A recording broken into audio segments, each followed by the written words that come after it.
Well, hello, it's 7 o'clock. It's Thursday night, and I am Michelle Eagleton, and you are in the Hive with me. Welcome, everybody, and thanks for watching the show this evening. We have got a great show lined up for you tonight. We've got our team, we've got our mini me's, we've got Daisy and Harry in the house, we've got guests, we've got our regulars, and you will be with us joining in on all that entertainment. So, all you need to do is put your comments down. We'll show your comments as the night goes along. So if you've got any questions for our guests or anything that you want to say about the show or tell us what you're doing, what you're drinking, please do get involved this evening. But without further ado, I always have to introduce my mini-me presenters because without them, I couldn't do this show, could I at all? So here's Harry, and he's going to tell us who the guests are on this evening. On tonight's show, we have got Paul Pashley and Paul Bayliss. Oh, we've got two Pauls in the house. We've got Paul Pashley, the king of swing, and we've got Paul Bayliss from Hotel Brooklyn. And along with that, we have got the lovely Irene Estuary. Now, you might remember Irene because she is our regular fitness and well-being guru. She can do the splits and she's nearly 80, and I'm sure she won't mind me kind of saying that to you all. She has got her fitness routine coming up and putting your positive pants on with Irene a bit later. And if you do like the theatre and you are fans of The Crown, I mean, who isn't? We've got a bit of an exclusive for you coming up a little bit later on. I'll say Princess of Wales. That's all I'm saying for now. You'll just have to wait and see. But we've also got a new feature, which we started last week. And I think you had a little bit of fun with the feature, and we're going to continue it this week. Our Harry has got a game for you. We're going to play throughout tonight. It's no prizes, just for fun, and it's called Harry's Name Game. So he's going to be giving you clues throughout the evening of who this famous person is. So are we ready for clue number one? Are we ready? Now, you've got to listen very carefully because Harry isn't that loud. So I will try and tell you what the clue is afterwards. But here's Harry with clue number one. He used to be in a band. Did you hear that? He used to be in a band. Decisions. Oh, we'll have to wait and see. Clue number two is coming up very, very shortly. But without further ado, I am going to introduce our first guest in the Hive tonight. I said he is the king of swing. We don't need Michael Bublé anymore because here in Manchester, we have our very own Mr. Paul Pashley. And he's in the Hive. Hello, Paul. How you doing? I'm doing very well. I'm doing a lot better now that I'm seeing you because I love your swing. I love your voice. And to get you in the Hive to talk about what you do, I think is fantastic. Oh, thank you. No, it's an absolute pleasure to be here. You know, it's just really nice to talk to anybody other than four walls. Now, you're not a Mancunian. You're an adopted Mancunian because you live in posh Cheshire. But you're from Sheffield, aren't you? You're a lad from Sheffield. How did swing come into your life then? Well, I trained as an actor in Sheffield. I did like a BTEC, like many people, just a diploma. And I always sang a little bit, but my voice was always quite low. So I used to grow up listening to various singers that I used to listen to Michael Jackson and stuff like that. I used to love all that, but I couldn't get anywhere near it. And then my granddad played some stuff. I'm sure it was my granddad, actually. I know this old story always goes, it's your granddad, but somebody played me this music, and swing was just like very, I don't know, I found it dead cool, dead chilled, and from that I decided to sing little bits of it, and I went to university in Manchester. I trained as an actor, and I went on the road, and from being on the road I was seen by a musician who heard me sing some stuff and put me into a big band. So I'd like sort of done my training and always been able to sing, but not really done that much in regards to performing that sort of genre of music. But I ended up in a big band and then ended up with my own bands. We're a bit smaller these days, but still trying to keep it contemporary. And what is that like? Because, you've got pop stars and they sing to kind of, backing tracks a lot that we hear. But when you've got a band, that must feel something really special. Yeah, I mean, I have my full band 6 piece because I realised very quick, um, we're still being quite young, that the fact of this genre of music, people don't afford big bands anymore. You know, they're very rare unless you're at a park or if you're in a proms night or watching, something like Buble, or you're not going to get a big band. So I decided to make a very cool, tight knitted 6 piece band, which sound great, because the arrangements have been done specifically for that size band. So you can take it out, you can do a concert with it, or you can do a party with it, or you can do a launch with it, or you can do a branded event with it. And I just was just tweaking that band. Like every singer, I still go out with tracks if I have to, because sometimes the budgets and the things aren't always there for a band. The size of the room, for example, is not always there. So you just But it have to. sounds brilliant when you all get together. It's fab, and you mentioned there it's very cool.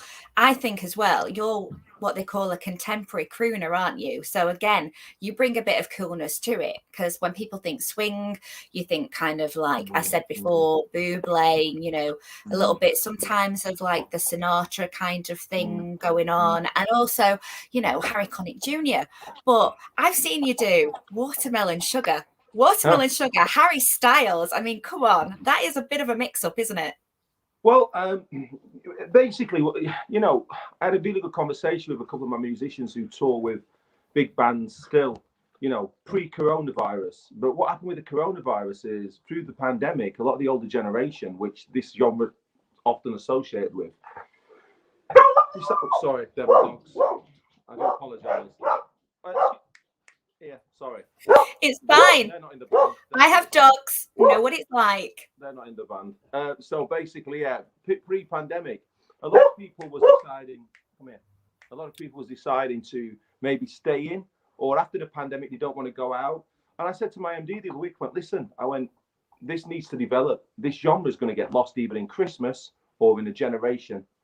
And unless you make it youthful. So I said, right, this is what we're going to do. We're going to do Shape of You. We're going to do a bit of Drake. We're going to do Watermelon Sugar. We're going to look at how we make it swing. And we did something on Saturday. We did Giant Rag and Bone Man with the horns, da, da, da, da, da, da, and the audience just went mad for it. Just because of the horns. Because I think what gets lost a little bit now is this organic feel of live music, which seems to be a laptop. They don't see musicians on stage anymore, which is really sad. Well, talking about being on stage, and you said on Saturday you were performing. You've been performing at Blackpool's North Pier. Now that is legendary. I mean, you've had great stars perform on the North Pier. What is that like, seeing your name on the billboard? Because it is quite iconic, isn't it? You know what? It's a little bit surreal, to be honest. When I first started singing with this band that I told you I toured with, he did a show on Blackpool North Pier in the theatre, and it was really interesting to see all the old legends like your Jimmy Tarbuck pictures and Russ Abbott and things like that. And actually, on Saturday, I was in the dressing room, and the guy that does it all says, "Oh, this is Russ Abbott's dressing room. He was in here for years." And you start thinking, "Oh my God," you don't realize it's strange, because you see the poster and you see things and you see your name in the show that you've come up with. I'm a little bit sort of, I suppose, a workaholic. So I've got to a point of I see it and it's like, oh my God, it's amazing. And then I'm on to like, I've got to do this now to make sure that works. And then I've got to, if it doesn't work. And so you're always on to the next thing, because if you just stay and look at it and think, oh well, it better be good now. we better make it work. So do you reckon it'll be in a couple of months then that you pinch yourself and go, do you know what? I did that. Yeah, I was on that pier. What? I was in that dressing room. Yeah, I mean, to be honest, Michelle, what sort of like freaked me out a little bit is my Facebook used to flash up and tell me what I'd done a year ago or what I'd done 5 years ago, and I go, oh my God, I can't remember doing it. Oh yeah, I did that. Oh wow, that's great. Because every weekend's different. So, yeah. I mean, this pandemic we've been through, when things start to happen again, it was like a baptism of fire. So I was out with the band for the first week after not seeing them for a year. We turned up at this venue at 6 o'clock, which is on the contract to turn up and sound check. And she went, "Oh my God, you're on stage." It's like, well, no. He said, oh yeah, we got the contract wrong. Can you do something? So within 5 minutes, I'm stood on stage with the band that we haven't seen each other or done anything for a year, and we're going, right, okay. And people, I think, it's just like, and then you're on that roller coaster again. So then next week you've got another 3 or 4 gigs coming in, and you're going out, with a band, and then you're doing a bespoke event, or you're doing something for a company, or you're doing a wedding, or everything's a different sort of challenge, and then you don't realise that, oh, that's a month. But I mean, yeah, that whole time must have been really surreal. But you're a pro. I mean, come on. You've been doing this for so many years and you've sung for the most amazing people. Let's take you back to kind of the early days, because you went on tour with Manchester United doing entertainment, kind of like on their tour, going across the world with them. That must have been crazy. Yeah, well, I'd already done stuff for Sir Alex and something for Wayne, and a couple of things for Rooney, and a couple of things for the footballers, private things. And then I was performing somewhere, and I was seen by one of the directors at Man United, dead lovely, a class as a good friend of mine now. And she said, right, okay, I want to come in and have a meeting about performing in the ambassadors, which is like one of the top suites at United, pre-post game, and then coming away every European game, traveling with the team on the plane and entertaining the VIPs and our sponsors and making them feel good. And then the world conferences in Hong Kong, Los Angeles, I want to do all that. So for 6 years pre-pandemic, I was literally when I wasn't flying all over the place, I was going and doing corporate events, getting in a car, driving somewhere, going somewhere else, or getting on a plane and getting back in time, and literally living by. I still, this pandemic, I started looking for a property because I'd never owned a property. I still haven't got one at the minute, but that's people go, oh my God, you still haven't got a property. But I was never there I was not really there to enjoy a property. Obviously my girlfriend's got her own place, which is great. I love being there. And then my parents have got their own place. But when I got any time, I'm at Rebecca's, or, I'd go and see my parents, or I'll see my friends. I'd not got any time to sort of like get somewhere. And also, where do I get it? Because I don't know where I am. I've lost you. I can't hear. Can you hear me? Hang on. I said Vegas. I know where you need to get placed. Vegas, because do you know what? A residency in Vegas, that must be the dream. Yeah, you know what? I think I've been to Vegas a couple of times, and with this genre of music, I think it fits. I think that this show that I've come up with, this Swings of 21st Century thing, fits a great mold in regards to one of the great things about it. You said Watermelon Sugar is it appeals to 25 all the way up to 105. When I first did my version of I Bet You Look Good on the Dance Floor, it opened my eyes, because what happened was I got 70, 80-year-olds tapping the feet going, oh, I like this, because they can recognize the music. And I got 20, 25-year-olds going, I know this one. So now when we drop in Bad Guy by Billie Eilish, or we drop in, I don't know, Dance Floor or Human or something like that, it's interesting to see different generations of people react. Yeah. So I know that by seeing that, it's still there. What annoys me a little bit is in this genre, it's either personified as a bit cheesy.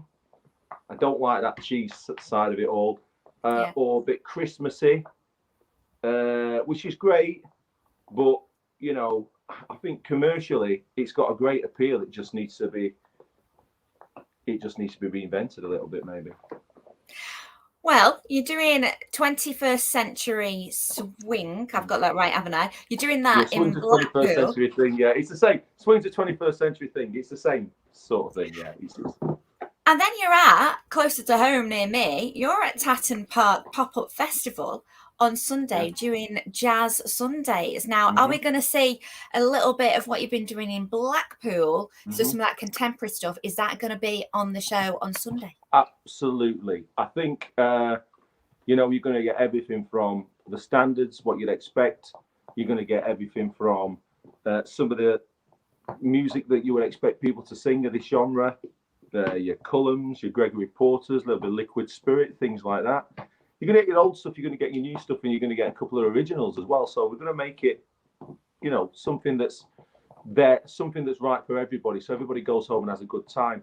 You know, I like to do things now where people expect something and they get it, but then they get other stuff that they don't expect, and they go away going, "Oh, I didn't know, you know, I didn't know you did that, or I didn't know you had a couple of originals. Oh, wow!" And I really like, and they tend to walk away liking the stuff that they didn't expect. So they think they're going to go and like what they've seen before, which is great. But to be quite honest, Michelle, when I started singing this, after 8 years of singing "Come Fly With Me," I was like, ah. Oh, that's Amore. Yeah. And listen, I mean, don't get me wrong, right? You know, for instance, I did an event and you go through all your repertoire and Impossible Dream and all this stuff, and it goes great. And this goes, "Sweet Caroline." And you know that's the song that people go, "Oh, right." So there are favourites, that obviously favourites that you have to put in. Was it Gareth Southgate that requested "Sweet Caroline"? I think so. Yeah, probably. I mean, Neil Diamond's probably loving it, isn't he? At the minute, he's going to go comeback tour. Surely. I know. Madness. Absolute madness. But not only have you kind of like performed all across the world, you performed on a very little known programme called The Voice UK. Yeah. When was that, Paul? How? It was great. It was interesting because it was the last year of the BBC. I really enjoyed it. The process was obviously a lot different to what I've ever done before, because it was TV. It wasn't like being in an audience as such. You're on. It's very quiet. Click, click, click, go. For me, I think everything's an experience. It was the year when Tom Jones wasn't on it, and I didn't know that. And for me, Tom Jones is just like. In fact, me and Rebecca took a little boy to see The Voice on the other side of it in the audience, right, when Jennifer Hudson and Tom Jones was on it, and somebody in the audience shouted for them to sing. Now, when you're backstage, you never see all of this audience stuff that goes on with the celebs, which is really, really good. But I mean, Jennifer Hudson stood up, and it was just like, oh my God, absolutely, like bang. Tom Jones, bang. And you know, you just think Tom Jones was like touching 80, I think, at that time. I know. And he still sounds incredible. And he's still touring. Yeah. I mean, we went to see him. Actually, we went to see him at Tatton Park. Tatton Park had Tom Jones a couple of years ago. And we went to see him, and he was incredible. Absolutely incredible. But, you know, you talk about Sweet Caroline and these iconic songs. I mean, Tom Jones must be fed up of singing Delilah. Because he's 80 years old, you know.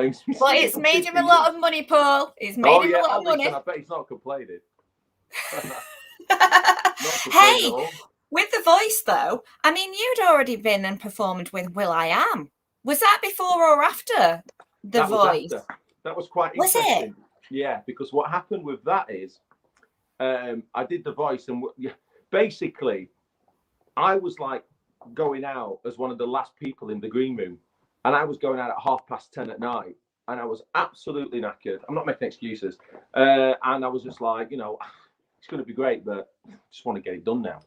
Anyway, I went out, and the judges were basically saying that they more or less filled the teams up. They really liked what I did, but they'd already got that boxed off. They got that boxed off. And will.i.am said, "Your voice is great," and, you know, paid me some really nice compliments. As did Paloma Faith, she was lovely, and Ricky from the Kaiser Chiefs, he was a great guy. Really, really nice people, lovely, absolutely lovely. But I walked away, and if I'm going to be honest with you, I was starting to get work with really well-known companies. I'd done something for Rolls-Royce. I'd started doing a lot for Man United. And then I got asked to do The Voice. And if I'm going to be a realist, in my head, I was thinking, what's happened to anybody that's come out of The Voice? Not in a bad way. Yeah. In a way of, have they had marketing? Have they had all this? And also, if I start turning around to some of these brands and going, because I was saying, you know, can I come down to London for a rehearsal? well, I've got a gig with a big band for, I don't know, Man United potentially in such and such. It's going to cost me a lot of money. Yeah. What's it gonna do for me that I wasn't already doing, other than put me on a television? Which, and I'm not saying I wasn't grateful, because I was, but I got to a point of thinking I've got to be careful here, because I don't want to upset these companies. The point I'm getting to is, I did a gig with Man United in Los Angeles at the Beverly Hills Hotel, and I was singing, and then will.i.am came to DJ after. And I was speaking to him on the wall outside of Beverly Hills Hotel. So it's a small world. Even though I'd not gone through, Did he remember? Did he remember you performing as well, Paul? Yeah, I think so. I went up to him and I went, "How you doing?" He was like, "All right, yeah." And I had a little chat with him, and it was quite funny because I said to him, "Have you not got a car?" He went, "I only live up the hills. Just wait for my Uber." You know what I mean? My gosh! So just what a world! Well, it's just the world, isn't it? But it's I've got a friend who lives in Los Angeles at the minute, and I've been to see him a few times, and I want to go again when I can get over there. But it's just interesting. I love it over there, because you just have to open your mouth and they're like, "Oh my God, where are you from?" Because you're not Southern. Crazy. They think you're from Australia. I mean, you kind of get that in Manchester with the Stars of Coronation Street. Oh, look! It's him! Oh, it's him! Yeah.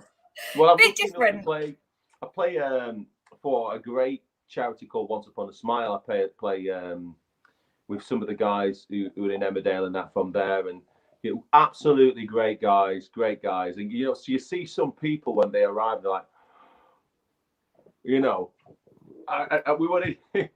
we played a game not long ago, and we were in this tiny little dugout, and there's no way they could escape. So they sat there waiting to go on. You got somebody asking them questions. That side, somebody asking about the storyline. That side, somebody else popping the red round. That side can have an autograph. That side, I felt so sorry. I mean, they were great. They're great. But you just think, oh, every angle is like, they couldn't get, because they got this little dugout and they just sat like it's because we feel we know them. You switch on to the TVs and they're in your room. I remember I went and did the red carpet for the British Soap Awards a couple of years ago. Yeah. And I was trying to keep kind of calm, but I felt like saying, "Oh, hiya, I know you." And then I thought, no, I don't know you. I just watch you on my television, and you feel like they're a part of your life because you've grown up with them and stuff like that. I made that mistake in London about, oh my God, it must have been, I don't know, whenever The Big Breakfast was on. And I used to love Denise Van Outen. And you make that mistake of doing an event and seeing them in the audience and going to talk to them afterwards, and then realizing that, hang on a minute, you might get a different response to what you expect, because you'd expect them to be like that, and they're on a night out so she was dead nice, but was she? Oh my God, yeah, she was lovely. Yeah, really nice. I'd like her to be nice. Anyway, not only do you do swing, you do your own stuff as well. Mm-hmm. Learn to Fly. You released an EP. Was it not last year, the year before? Yeah, I did it in the middle of the pandemic, which is, I don't know if that's a good thing or a bad thing. I've not actually done an album, a launch. I've not actually done a launch. I basically did this with a great friend of mine called Steve Edwards, who wrote a massive hit in the 90s called World Hold On. And it was like, I had a great I know that one. Yeah, and he toured the world with it. And I was doing a gig somewhere in Sheffield. I did something with a producer a long time ago, and I learned lessons and things like that, and decided to get myself right live, go and get on the road, learn my craft. And he was at an event, and he said, "Look, let's work on some stuff." And he told me he'd done that song, and I'm like, "What? And you're from Sheffield? I don't believe you." And he was such a nice, modest guy. And we got together and we started writing. I co-wrote 2 of the songs, and he just kept coming up with songs. So, what do you think of that? I was like, I really like that. So then we put that down. And it's sort of the part of a plan, really, because what I'd like to do is potentially do a project, a big band project. So the show Swings the 21st Century thing also has other spin-offs as well as that, and one of them's an album. But I'm reluctant to do an album until I know what I'm doing. I don't want to do something that everybody would potentially do. Not do, but I don't want to do. I've got you under my skin, or not that I don't love them, because I mean, what's great about these shows is I've got new arrangements of I've got you under my skin. So at Tatton Park, it's a brand new arrangement, so people won't have heard that version of it before. Oh, well, do you know what? We are looking forward to your gigs that are coming up. So whether you're in Blackpool, you can see 21st Century Swing, but a little bit closer to home and my field is the Tatton Park Pop-Up Festival, and that is this Sunday. Are you excited? I am excited. I'm a little bit sort of feel like I'm wasting the week, and I'm going to get to Friday and go, oh my God, I've got to do that. I went out the other day. I couldn't find a jacket, so I bought a new jacket from Polo. And yeah, I know. So I've got myself kitted out a little bit. I got back today, and I mentioned earlier my laptop's broke. So God knows what I'm going to do about that. So that's my job tonight and probably tomorrow. And before I've got Saturday in Blackpool and Sunday at Tatton, I've actually got an event on Friday. And the one at Friday is so small in comparison, but that's the one that I've got all the trouble with the laptop. I don't need any of that for those two gigs, but I need everything for the Friday night. And I'm just like, well, I've got my fingers crossed. It'll be fine. I know technology. You know what? On show number 2, the Wi-Fi crashed for us, and it's just like, what do you do? Yeah. But it'll be fine. You've got a big band as well at the weekend. So Blackpool Saturday night, Sunday Tatton Park Pop-Up Festival, which I absolutely love. It's a great atmosphere down there. It's brilliant if you can go and see it. And thank you very much, Paul, for being in the house with us tonight. Thanks for having me. No, lovely, really nice. We've got your music playing us out as well. Oh, lovely. It's going to be Assassin. Right. Raining here. Assassin is going to be fantastic at the end of the show. It's from a little gig we did back together. I think it was the big night in for Prevent Breast Cancer. Yeah. So that'll be fantastic. All right, I shall let you go and try and fix your laptop. Yeah, thanks very much. See you soon. All right, I'll see you later, Paul. Take care. Oh, wonderful guy, absolutely fantastic voice. And as I say, if you can get yourself down to Blackpool or Tatton Park over this weekend, then you are in for a treat. Absolutely brilliant show Paul Pashley puts on with his band, and it is amazing. It's great to get a live band, and that sound, it's just unmistakable. Really, really good. So talking of sounds, there is an unmistakable sound as well that we have got to go back to. Right, we had clue number 1 earlier on with my lovely son Harry. Now let's see what clue he has got for you with number 2. Are we ready? Likes to write books.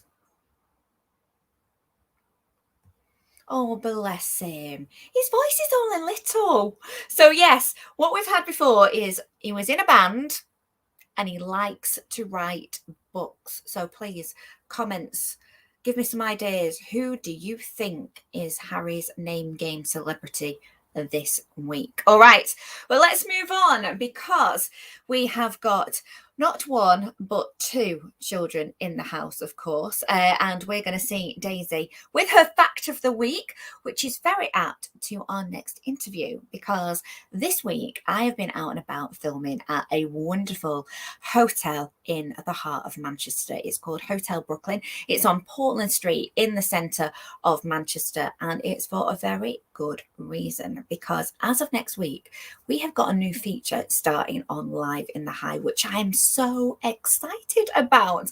So let's give you the big reveal now as I talk to the general manager of Hotel Brooklyn. He's called Paul and he's absolutely lovely. Check this out. Is absolutely fantastic. We're here at Hotel Brooklyn for a very special reason. You're involved in our new feature. Oh, that's brilliant. So pleased. Thank you. We couldn't not have cocktails in the Hive, and what better place to come to the professionals who do it so well, like you guys. Tell us about Hotel Brooklyn, because you've been here over a year now, haven't you? Yeah, so we opened on Valentine's Day last year, and had to close a couple of times because of the lockdown, which was a shame. But since then, the hotel's just flown with regard to people really like it. With a great offer, we lean right into everything New York and Brooklyn. Cheap where we can, we Americanise as much as we can, and then you know, one of the biggest sellers that we do is our cocktails down in Runyon's Bar. Oh, and Runyon's looks amazing, as is this bar, which is behind us here. So tell us a little bit about the cocktails that you do and the range that you've got here. Yeah, so I mean, we're doing a lot of the classics like mojitos, whiskey sours and espresso martinis and things like that. But a few of the favourites is Brooklyn Bridge, which was created in New York, yeah, and that probably accounts for about 15% of it, what we do. And then we've named a couple of others just to associate us more closely with the cocktails. But I have to say, over 70% of our sales in Runyon's Bar are cocktails, so it's a really busy, a lively thing that we do, and people really enjoy it. And we're going to be getting to try some of these cocktails because your wonderful mixologists are going to be showing us some of the famous cocktails from Hotel Brooklyn, which is brilliant. But the bar itself is very quirky. You've got some great additions. Yeah, the president of the company, he used to go over in the 50s to see his uncle in Brooklyn, so we brought a lot of the 50s and 60s in, so the guys are dressed up in pinstripe suits. The girls get nice big dresses to wear, and they love it, you know, caps on their heads and all that, and trilbies and things like that. But again, it brings it right up to the modern day. So we've got things like the stoop, which is the steps that go up for the massive screen we've got down there and things like that. Brilliant. So that's perfect, isn't it? If you're watching a bit of sport, if you're watching something, you know, even you can put lots of different things on that screen as well, I believe. Yeah. If you're nice to the staff. Exactly. Well, I don't know about that, but what people, because the staff are always nice, but what people really enjoy is the old movies. So anything about, you know, Saturday Night Fever or Grease, we put all that sort of thing on a Friday, Saturday night, and people will go and sit up there, and then through the day or when the football's on or the sport, like the Olympics now, today, there's a natural interest. So when that happens and there's big crowds up there, we bring a hot dog trolley out and put burgers in, and we just sell to the guests whatever they want, you know, cheat again. You had me at espresso martini, now you've got me at the stew, but one thing that you have incorporated is not only have we got kind of the Brooklyn atmosphere, but because we're in the heart of Manchester on Portland Street, you've got some Manchester anthems, and get this, you've got vinyl in the house. Yeah, so we got lots of records. We have a little area behind the stoop called the Snug, and there's 4 record players in there. And if you ask the staff, they'll give you some earphones to listen to. And there's all sorts of albums in there. The usual stuff from Manchester, but there's also a little bit of Liverpool, because that's where I'm from, but also New York, so nice hip-hop albums and things like that. Just so people can choose exactly what they want. I love that. I love it. Such a really, really nice touch. No. What is your favourite cocktail here at Hotel Brooklyn? It's probably a whiskey sour, because I quite like the bitterness rather than the sweetness, but there's loads on offer, and we do find that the sweeter the cocktail, more ladies will buy them, and they enjoy them more. So probably the Brooklyn Bridge, because so many people have it, or a dirty martini, because that's popular as well. We're just going to have to try them all. You are, yeah, definitely. So fantastic. From next week, we are going to be doing a brand new feature on Live in the Hive right here at Hotel Brooklyn. You don't want to miss it.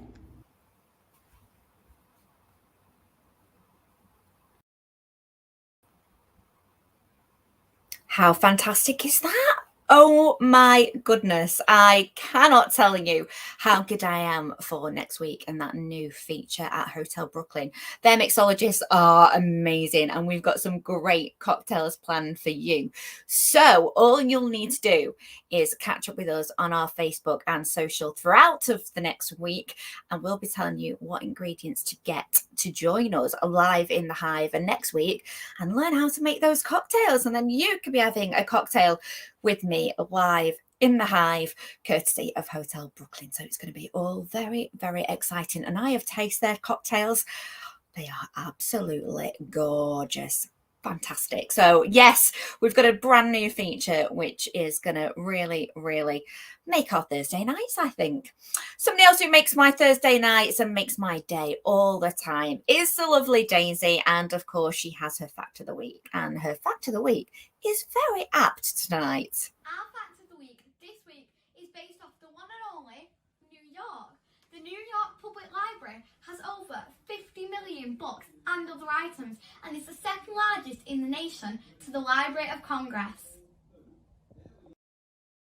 Oh, she's very clever, isn't she? You know, they're all just stored in her head, all these facts, Daisy and her facts of the week. So there you go. Unfortunately, she wasn't live from New York. I know, I've not shipped her off to New York. Well, if I did, I'd ship myself off to New York. But she is going to be back in the garden next week, believe you me, with another fact of the week for you. Now, shall we return to child number 2? Okay, right. Harry's name game has been going on all evening. We have had 2 clues already. We have had, he used to be in a band. He likes to write books. So what is clue number 3? Don't worry, it's just for fun. He's going to be in Strictly Come Dancing. He's going to be on Strictly Come Dancing. Can you believe they're announcing the people that are on Strictly this year? I am super excited for that show to start. It just makes me feel that Christmas is around the corner. Did I just say that C word? Oh my goodness. But yes, he is going to be on Strictly Come Dancing. So he has just been announced as a contestant. Who could it be? Answers in the comments and see if you can guess who Harry is talking about this evening. Now, I mentioned The Crown earlier on. Have we got any Crown fans? I know I'm totally addicted to The Crown. I watched it all in lockdown. Before that, I'd never got to The Crown. Where have I been? But now I've seen Series 1, Series 2, and of course Series 3 was the latest when we saw the Charles and Diana saga. Now, the actors who were playing those roles were fantastic. I'm sure you will agree.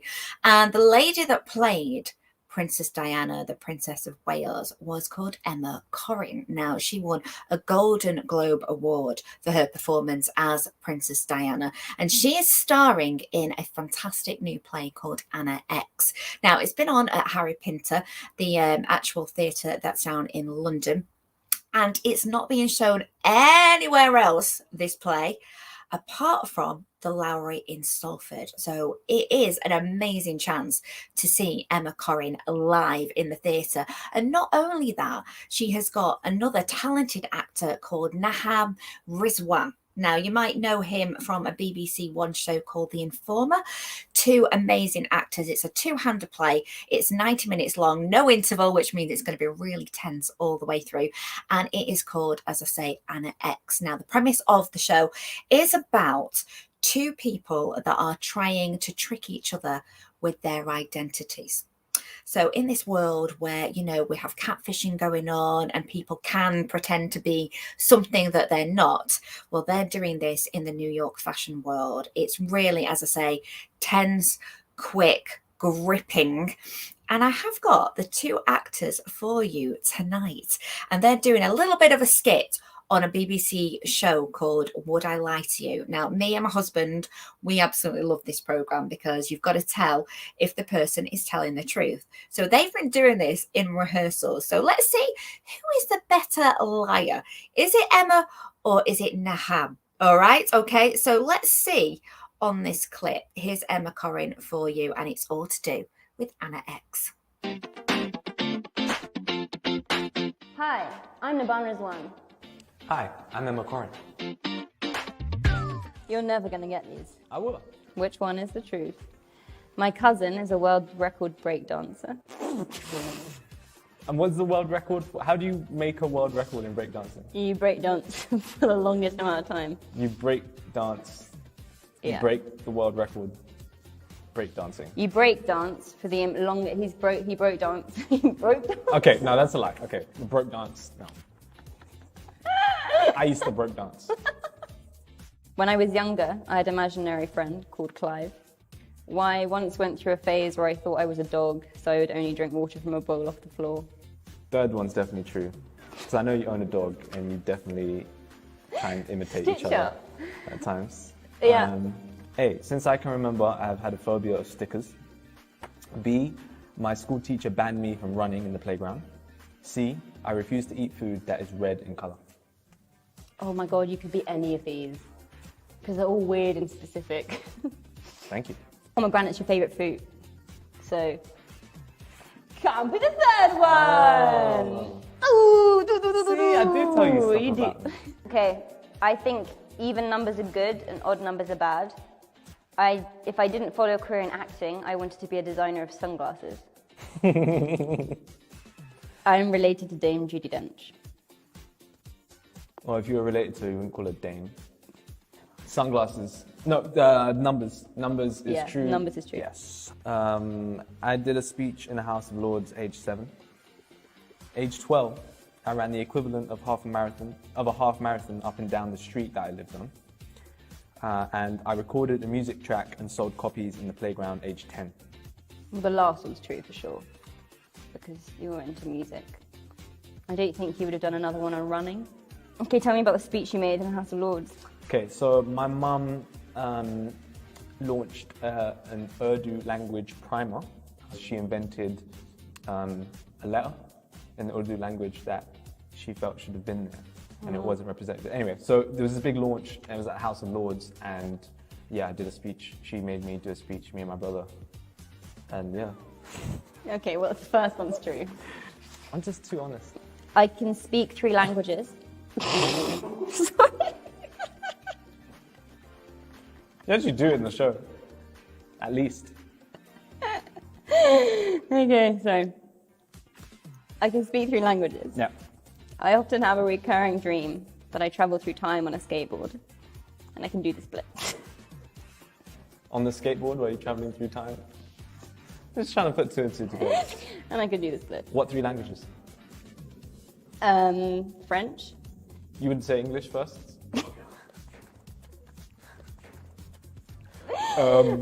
English. French? English, Afrikaans, and French. You can do the splits. Yeah. Just edit her doing the splits. Just put that leg here and like. Did I get all of them? No, I you got all got of 2. them. You got 2. No, I got all of them. No, I did. I got She half. got all of them, I got all of them. We are super excited to be bringing you Anna X to the Harold Pinter. And Lowry and stuff.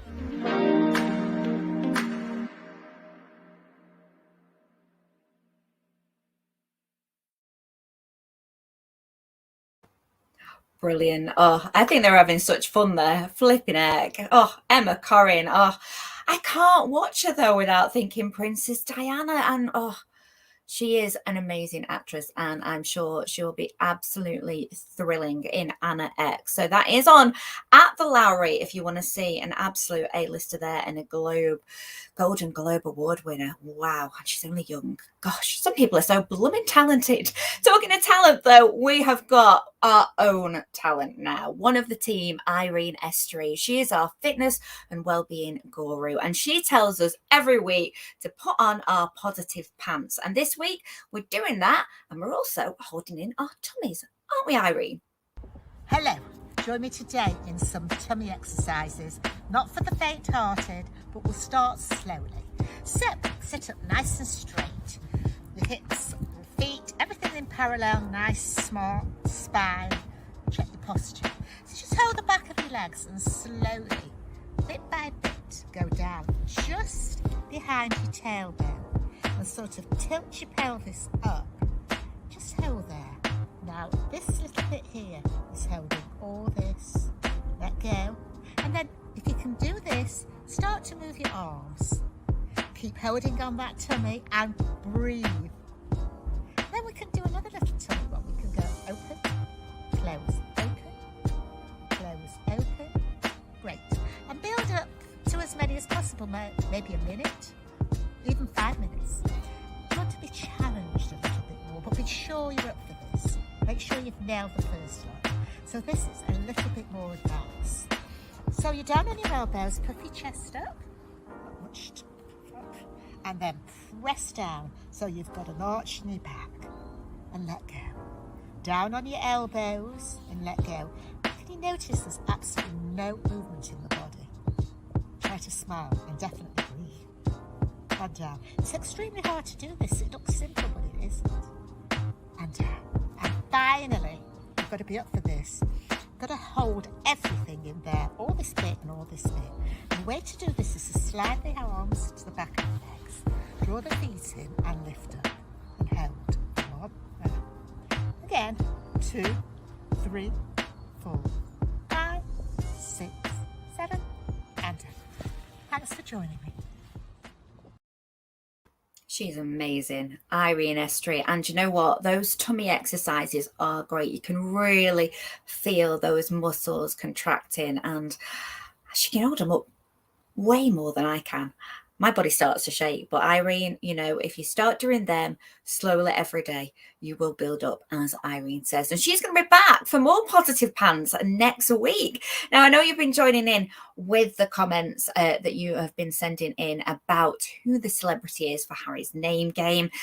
Nobody's got it right yet. Oh, you've got one more chance. All right, so here we go. Clue number 1 was he used to be in a band. Clue number 2 was he likes to write books. Clue number 3 is he is going to be on Strictly Come Dancing this year. Who do we think it is? Should we find out with Harry? The answer is Tom Fletcher. Tom Fletcher, of course, McFly. Tom Fletcher, the author of wonderful children's books, which Harry is a big, huge fan of. And he's going to be on Strictly.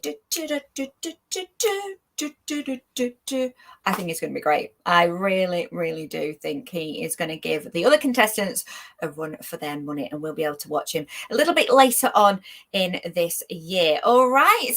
Well, that seems to be it for tonight's show. Thank you so much for joining me. Next week, though, we have got some great guests as well in the Hive, as usual. And talking of authors, we have got this wonderful lady, Natalie Reeves Billings. She's a children's author. She does fantastic books. So she's going to be in the Hive talking about her latest books for kids.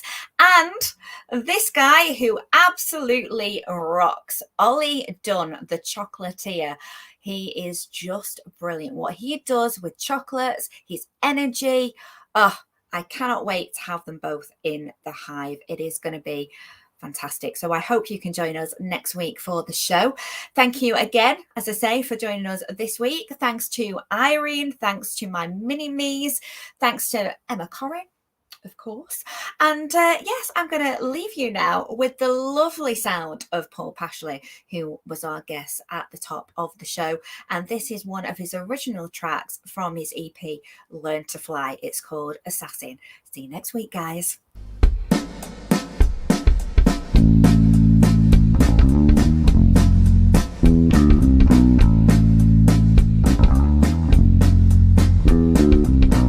The minute I look in your eyes, I can see my destruction. And as my heart explodes, I'm out on the floor.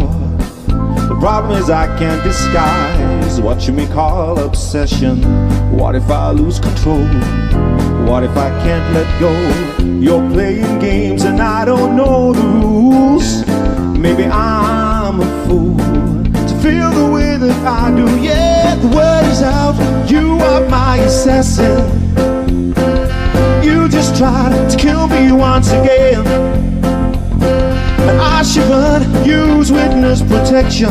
Yeah, I can't help myself, I need you and nobody else. No, no, no, no. Love is a four-letter word I cannot taste on your lips. And in the dead of night, there's nowhere to hide. No, no, no, no mercy, not in this world. Rain coming down like bullets. You got me in your sight. A trigger so light that you're playing games and I don't know the rules. Cause maybe I'm a fool to feel the way that I do. The word is out, you are my assassin. You just tried to kill me once again and again and again and again. I should run, use witness protection. I can't help myself, I need you and nobody else. Heaven knows what will become of me. Ashes to ashes, leave your flowers by the door. There's a hole deep inside of me, in the shape of a heart, in the shape of a heart.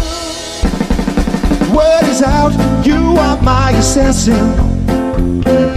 You just tried to kill me once again and again and again and again. I should run, use witness protection. I can't help myself. I need you and nobody else. The word is out, you are my assassin. You just tried to kill me once again. I should run, use witness protection. I can't help myself.